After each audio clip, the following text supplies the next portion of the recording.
Hi, Jason from Millennium Games here, back with another board game review. Today we're going to review one of the hottest games of 2018, Azul. Azul is a tile placement puzzle solving game from Michael Kiesling. It's distributed by Next Move. It is one of, do you know what, I put it off so long because people kept going on about it, hyped up, I was like, nah, finally played it, I really enjoy it. It's got such a, one of the things that really caught me out was the mechanics in the game, the way it works out, and the scoring was so fun to play with. Played it many times and I really love it. So what we'll do is we'll open up this box. Look at this box. I mean, just before we get to it, look how colourful that is. Look how appealing it is. We'll open up and we'll show you what's inside. So let's have a look inside this beautiful box. Look at that. What's quite nice is these colours are kind of representation of the tiles inside. They add a little different to the colours, but let's have a look anyway. Here we go. And this was quite nice. This was quite a weird sort of, I want to say, I don't know if the right word's juxtaposition, but a kind of polar opposite of the blue, which is quite nice. So I like that. So that's the rules. The rules are just a couple of pages long. The game seems complicated at first, but it's really easy once you learn it. Inside you have your player boards, which have two sides. They've got this side, which this is where you're trying to complete your puzzle and score points. And this is your factory floor, and your scoreboard. As you can see, all the colours there. On the opposite side, there is a blank grid, and I'll explain that to you shortly. Then inside you have one player tile, that you have 4 cubes for going on the scoreboard. You have this lovely little bag which has, wow, I love that sound, all the tiles, which I'm just going to do this. I'm going to show you. Look at all those tiles, look how many there is. There's 100 tiles exactly, although I did get 5 extra red ones, don't know why. So look at them, they're so nice, they're really good weight to them, they're good feel. The patterns on them are beautiful, as you can see, there's different patterns.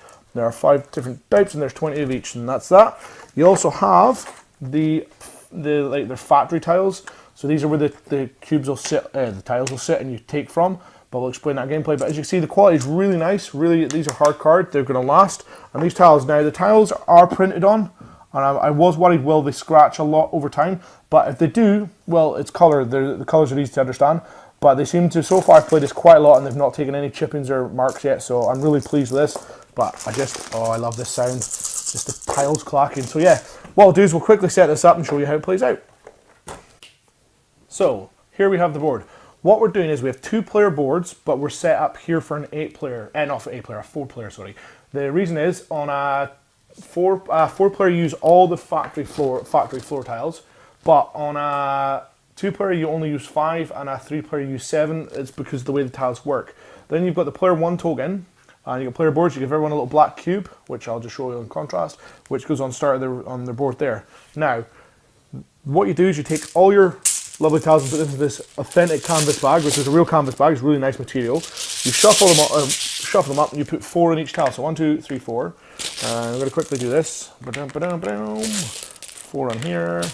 Oh, that's crazy. 4 in here. The reason you do it is because it needs to be random, because when you're taking all the tiles, you take from each factory floor, you will take 1 at a time, or all of one colour, if that makes sense. So what I will do is I'll lay out these tiles and we'll get in a bit more in depth. So, I didn't want to do this off the camera because I wanted to show you how it goes, and it's a wee bit of a fuffle trying to do this every time. And this is the slowest part of the game, I find. Other than that, the game is really fluid and really fun. The worst case scenario is you get someone with a bit of the old AP, or analysis paralysis, if you don't know what that means. So there you go. So that's the board set up. Put that to the side. Now, you decide who's going first by the last person that was at Portugal. I've never been, so we're just going to assume I'm first anyway. So you take this tile and you put it on the bottom of your board. You get -1 point. This is your factory floor. This is for discarded tiles or tiles that are no use. They basically go down there and they make negative points at the end of the turn. A turn starts with player 1. Player 1 can now look at the factory. They can take, from one of these factory tiles, they can take all of one colour from the tile. So if you take a colour, it has to be all the tiles of that colour. So let's say, for example, I'll take all the reds from this one. Now, when I take these, they move onto my player board. Now, I can choose to either put them in here, and these will fall onto the floor, and they're now worth negative points. Or I can try and fill up this row, or I can fill up this row. Now, I'll fill up this row because it's a nice, easy one. Then this tile here moves to the center. The reason is this creates like a central pool. And then turn 2 I'll explain to you. So then the game turns on. So this player here is going to take these 2. These then slide in here. He's just going to stick in there. Now, as you can see, the pool will build up. Player 3 then takes, say player 3 takes the blue one. He slides these in. Player 4 then takes a black one. These slide in. Then it comes back to myself. I'm going to go, right, what do I want to take? I'm going to take these 4 here, the yellow. But I'm going to fill up the bottom here, as you can see. Play keeps going around until all the tiles are gone from a game. I'm just going to quickly set up a little scenario. Let's take these nice ones here. 1, 2, 3. Let's drop this one over here and put this here. So I'm just going to slide this one out the way now. Right, and we're going to turn this around so you can see. So once that's happened, once all the tiles have been picked, so all these tiles have been gone, they're all on player boards basically, they're out the way. You go to the scoring phase. Now in the scoring phase, if your factory line is complete, so let's say the red one here is complete and the number 1 black one here is complete, you take all the tiles of complete ones and you slide them along to their zones. Now the ones that aren't complete, they stay there. So this one's then come off, as you can see. So this here is worth 1 point. This here is worth 1 point. That top one in the wrong row, Jace. Whoop. There we go. So they're worth 1 point each. Now, if you had a scenario where I'm gonna, so that's basically you go 1, 1, and that's worth that. Now, if you had a scenario where you had these, and the complete red one that comes over here, it's then worth 1, 2, 3 points.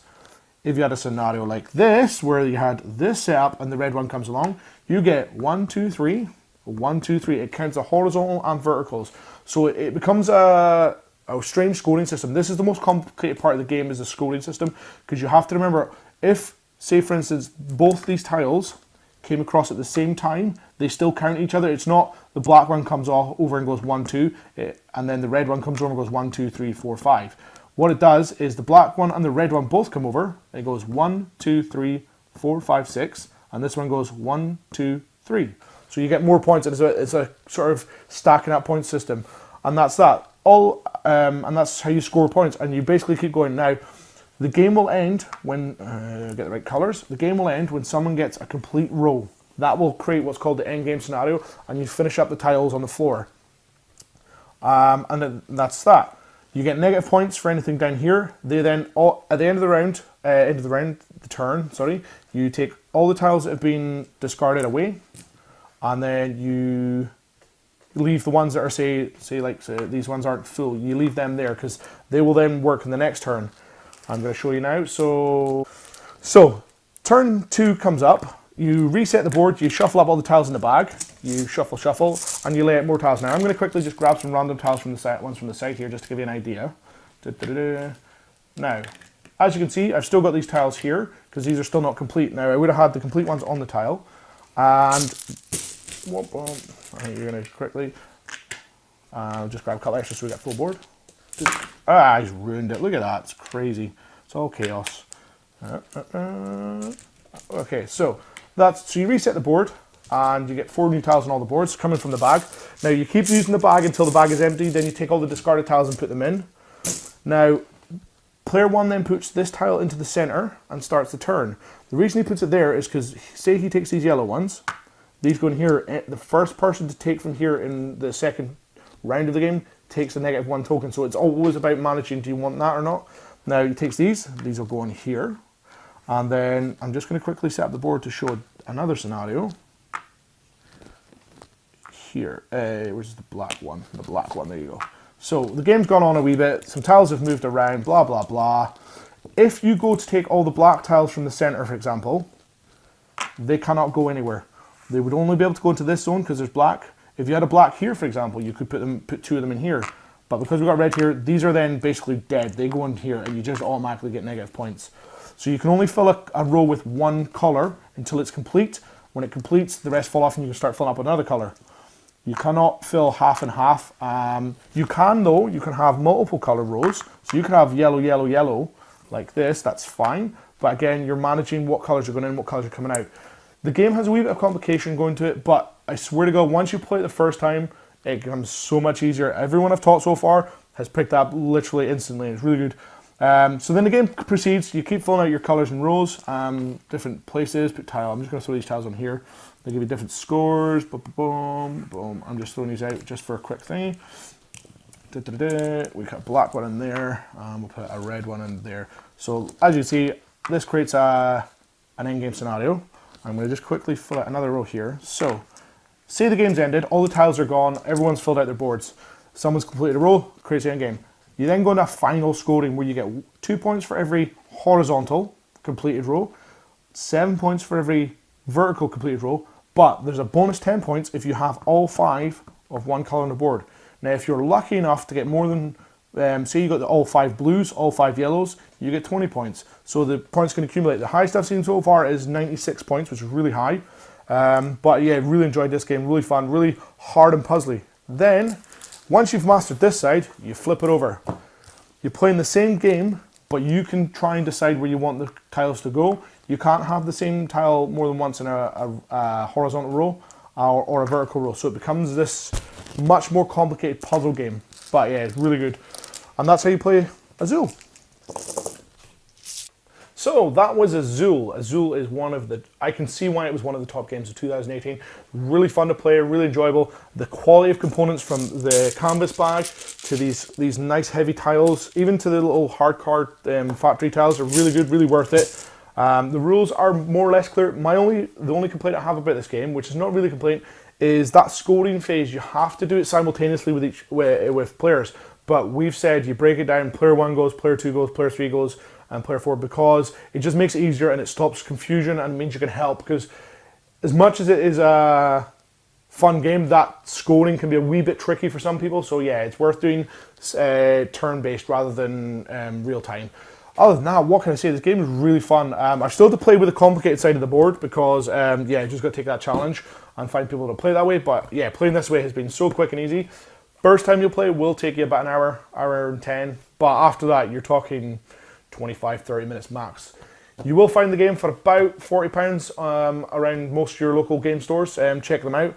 Maybe 45, I can't quite remember the exact RRP because I bought this for myself at cost price, lucky me. So yeah, check it out. Azul is one of the best games, and Michael Kiesling has done a great job. One of the things that really caught me off guard is, see, when playing a 4-player, you're putting all the tiles out, you're grabbing tiles.